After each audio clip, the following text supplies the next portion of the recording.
Bonjour à tous, j'espère que vous allez bien. Nous sommes heureux et ravis de vous retrouver pour ce nouveau rendez-vous sur notre chaîne. Comme toujours, nous continuons à promouvoir l'entrepreneuriat. Aujourd'hui, nous allons à la rencontre d'un intervenant dont le parcours professionnel va en inspirer plus d'un.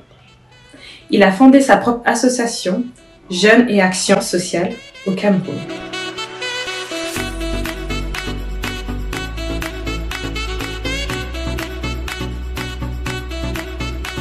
Comment vous est venue cette envie de fonder votre association Jeunesse et Action Sociale? Je dirais pas envie, je dirais plutôt motivation. Pour la petite histoire, c'est que j'ai initié un projet en 2020, février 2020. Quand j'ai développé le projet, donc j'ai été entouré par des jeunes qui avaient cette détermination, il y avait cette énergie-là vraiment à apporter un plus pour notre communauté. Donc déjà, on était en pleine crise. Et vous-même, vous savez qu'en pleine crise, là, il y avait le confinement et tout le monde avait peur. Les gens avaient peur de sortir, les gens avaient peur de s'engager pour ce genre d'activité. Donc, il fallait sensibiliser les gens sur le virus et aussi à respecter les mesures barrières prescrites par le gouvernement et l'OMS. Nous sommes allés dans les marchés, nous sommes allés dans les places publiques, on a rencontré des personnes.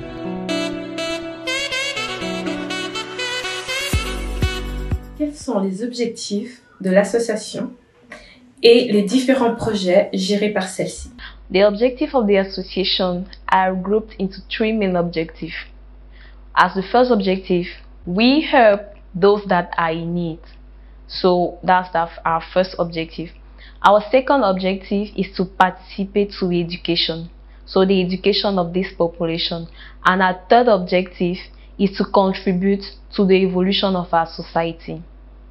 The projects that are being done by this association, by our association, are: we have the project of All Against Coronavirus, which is in French, Tous contre Coronavirus. We have the project of the World Cleanup Day that was organized by the supermarket Carrefour. And we have the prize that permitted us to be distinctive.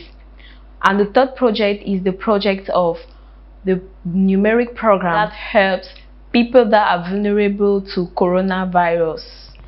Our greatest challenge was that of interacting with the population, making them accept that the virus really exists. Because at first the virus was being talked in the foreign countries and we have not yet heard about it here in Africa. So it was very difficult to make people accept that the virus exists here. Quel est le plus grand défi dont vous avez dû faire face en tant qu'association? Vous savez, ici en Afrique, c'était pas très facile de convaincre les gens sur la réalité du virus. Donc il fallait maximiser les activités pour pouvoir convaincre la population. And then our second challenge was that of having partners, because we are a group of youth and it was very difficult for us to go towards partners, to have partners that could help us and accompany us in this project, because they were very afraid of their life and they were afraid of our own lives. It was very difficult for us.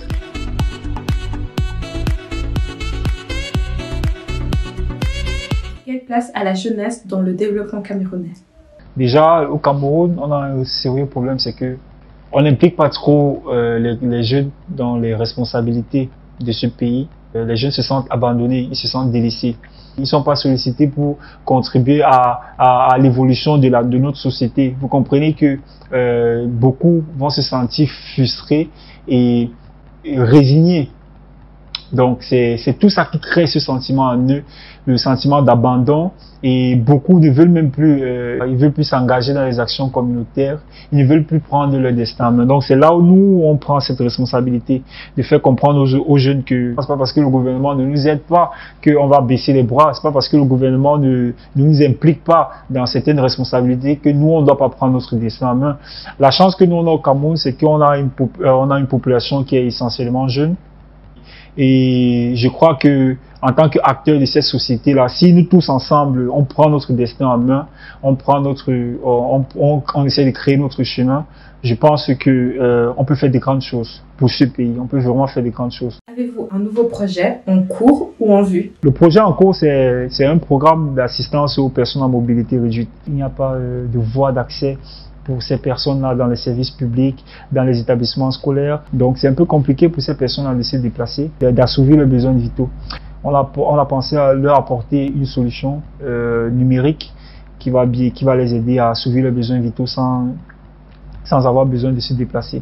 Nous avons regroupé tous les services numériques qui existent au Cameroun et à l'international qui peuvent répondre à leurs besoins.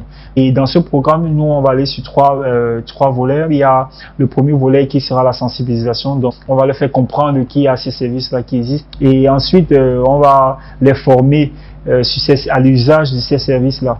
Donc, par exemple, pour gagner de l'argent, comment gagner de l'argent en restant chez eux. Donc, on va organiser des séances de formation avec nos partenaires, bien sûr. Nous allons les assister s'ils rencontrent des difficultés. Et enfin, la dernière question. Quel mindset voulez-vous partager avec notre public? Vous savez, le bonheur est la seule chose qu'on peut donner sans la posséder.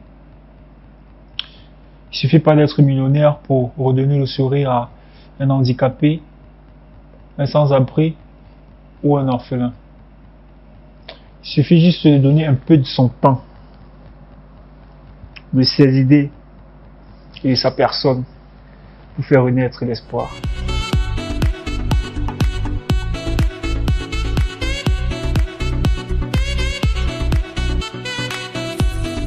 Merci de nous avoir suivis et n'oubliez pas de vous abonner sur notre chaîne YouTube et de nous suivre sur nos différents réseaux sociaux qui s'affichent juste ici en bas.